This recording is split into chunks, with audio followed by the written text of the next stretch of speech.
সবাইকে আন্তরিকভাবে স্বাগত।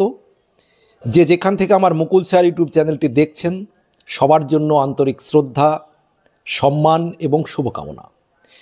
বাংলাদেশে এই মুহূর্তে আওয়ামী লীগের জনপ্রিয়তা যে দিন দিন বাড়ছে সেটা কিন্তু আবারও প্রমাণ হয়ে গেল। কারণ ইদানিং একাধিক যে সমীক্ষা জরিপ তাতে উঠে আসছিল যে আওয়ামী লীগের জনপ্রিয়তা বাড়ছে, শেখ হাসিনার জনপ্রিয়তা বাড়ছে। এবার সেটা প্র্যাকটিক্যালি প্রমাণ হয়ে গেল। কিভাবে সেটা প্রমাণ হলো?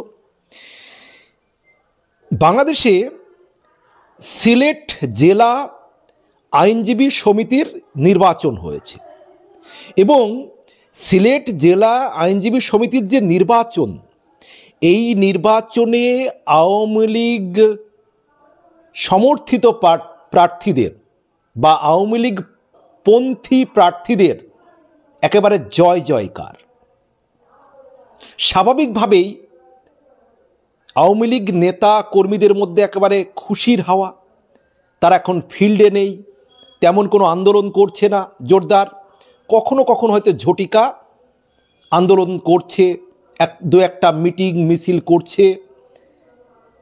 বেশিরভাগ ক্ষেত্রেই তারা সন্ধ্যায় বা রাতে মিটিং মিছিল করছে।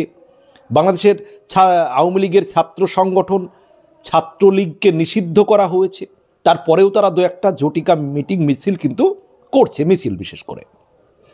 তো সিলেটে যে আইনজীবী সমিতির নির্বাচন হয়েছে সেখানে আওয়ামী লীগের কতটা জয় একটু চিন্তা করুন। যে সেখানে মোট আসন হচ্ছে 26টি, তার মধ্যে 12টিতে সভাপতি সম্পাদক সহ 12টিতে আওয়ামী লীগ পন্থী আইনজীবীরা জয় পেয়েছেন। 26টির মধ্যে 12টিতে সভাপতি সম্পাদক সহ 12টিতে আওয়ামী লীগ জয় পেয়েছে এবং বিএনপি পন্থীরা জয় পেয়েছে 6টিতে, জামাতপন্থীরা জয় পেয়েছে 5টিতে। তাহলে বুঝুন, বিএনপি আওয়ামী লীগের অর্ধেক আর জামাত অর্ধেকেরও কম। জামাতপন্থী আইনজীবীরা জয় পেয়েছে 5টি আসনে, আর বিএনপি পেয়েছে 6টিতে, আর আওয়ামী লীগ পেয়েছে 12টিতে 26টির মধ্যে। আর একজন জাসদপন্থী আইনজীবী এবং বাকি 2 জন তারা নির্দল নাকি অন্য কোনো দলের সেটা কিন্তু সঠিকভাবে এখনো জানা যায়নি।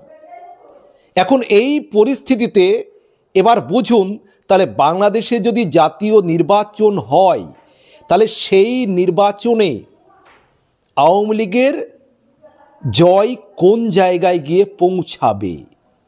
এবং এই নির্বাচন হয়েছে গত 16ই জানুয়ারি এবং 17ই জানুয়ারি ফলাফল ঘোষণা করা হয়েছে। এবং এই ফলাফল ঘোষণা করার পর বিএনপির একবারে মাথা ঘুরে গিয়েছে, মাথা গরম হয়ে গিয়েছে।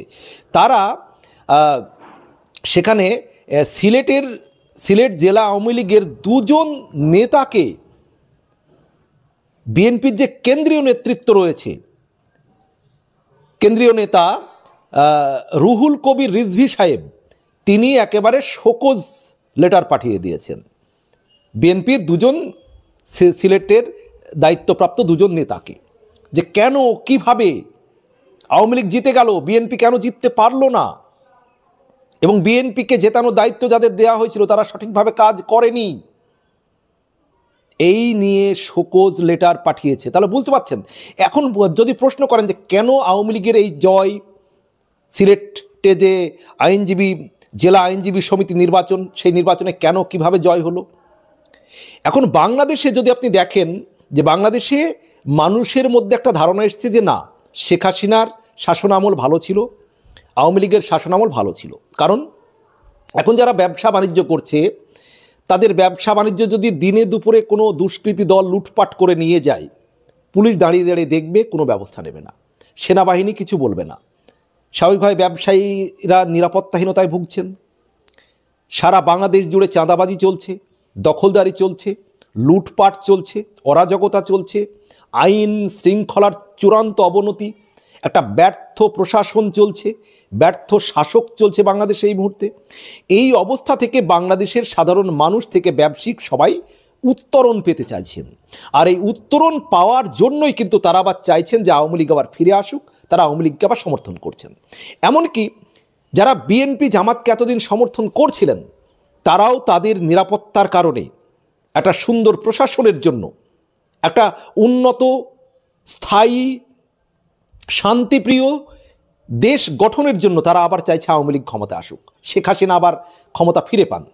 তারা বলতে শুরু করেছেন বাংলাদেশের মানুষ যে তারা আগেই ভালো ছিল। এই অবস্থায় আওয়ামী লীগের জনপ্রিয়তা দিন দিন বাড়বে, এটাই তার প্রমাণ।